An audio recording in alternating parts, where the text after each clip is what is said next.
ಚಿಕ್ಕದಳಿ ನೀವು ಹೇಳಿರೋ ವಿಚಾರ ನನ್ನ ತಲೆ ಒಳಗೆ ಹೋಗಕ್ಕೆ 5 ನಿಮಿಷ ಬೇಕಾಯ್ತು.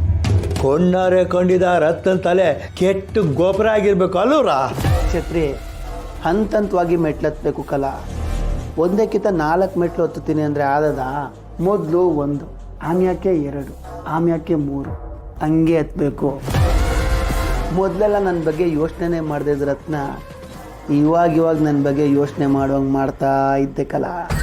ಮುಂದನಂತ ಇವಾಗ ನನ್ನ ಬಗ್ಗೆ ಯೋಚನೆ ಮಾಡ್ತಾರೋ ರತ್ನಂಗೆ ಯಾರ ಕೇಳಿದ್ರೆ ಈ ಪರ್ಸು ಹೆಸರು ಹೇಳಲೇಬಾರ್ದು ಕಲ ಅಂತ ತಗೊಂಡೋಯ್ತೀನಿ. ಚಿಕ್ಕದರೆ ಇದೇನೋ ಒಗ್ತಿದ್ದಂಗೆ ಇದೆ. ಒಳಕ್ಕೆ ಹೋಯ್ತಲ್ಲ ವಯಸ್ಸು ಬೂಡ್ಸಿ ಹೇಳಿ. ಛತ್ರಿ ಇವಾಗ ರತ್ನ ನನ್ನ ಬಗ್ಗೆ ಯೋಚನೆ ಮಾಡೋಕ್ಕೆ ಶುರು ಹಚ್ಕೊಂಡವ್ರು. ಅಂದರೆ ನಾನು ಅವಳ ಮನಸ್ಸೊಳಗಡೆ ಇಳಿದಿದ್ದೀನಿ ಅಂತ ಅರ್ಥ. ಇಂಥ ಹೊತ್ತಿನಲ್ಲಿ ಯಾವನ ಬಂದು ಯಾರ ಬಗ್ಗೆ ಯೋಚನೆ ಮಾಡ್ತಿದ್ದೀವಿ ಅಂದರೆ ನಾನು ಪರ್ಸು ಬಗ್ಗೆ ಯೋಚನೆ ಮಾಡ್ತಾಯಿದ್ದೀನಿ ಅಂತ ಅವಳು ಹೇಳ್ಬಿಟ್ರೆ ನಾನು ಅವಳ ಮನಸ್ಸೊಳಗಡೆ ಇಲ್ಲ ಅಂತ ಅರ್ಥ. ಅದೇ ಹೇಳ್ದೆ ಹೋದರೆ ಅವಳಿಗೆ ಗೊತ್ತಿಲ್ದಂಗೆ ಅವಳ ಮನಸ್ಸಲ್ಲಿ ನನಗೋಸ್ಕರ ಒಂದು ಸೈಟ್ನ ತೆಗೆದಿಟ್ಟವಳೆ ಅಂತ ಅರ್ಥಕ್ಕಲ್ಲ.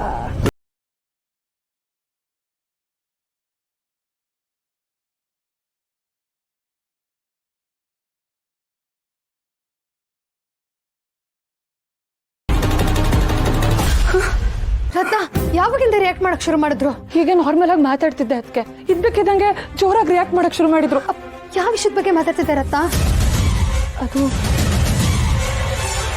ಅದೇನೇ ಆಗ್ಲಿಕ್ಕಲ್ಲ, ಅವಳು ಮಾತ್ರ ನನ್ನ ಹೆಸರು ಹೇಳ್ಬಾರ್ದು. ಅದನ್ನ ಮುಚ್ಚಿಟ್ರೆ ನನ್ನ ಅರ್ಧ ಕೆಲಸ ಆದಂಗೆ ಲೆಕ್ಕಕ್ಕಲ್ಲ. ಅದು ಸ್ಕೂಲಲ್ಲಿ ಒಬ್ಬ ಹುಡುಗ ಒಂದು ಜೋಕ್ ಹೇಳಿದ್ದ. ಅದಕ್ಕೆ ಅದನ್ನ ಹೇಳಿದೆ ಅಷ್ಟೇ.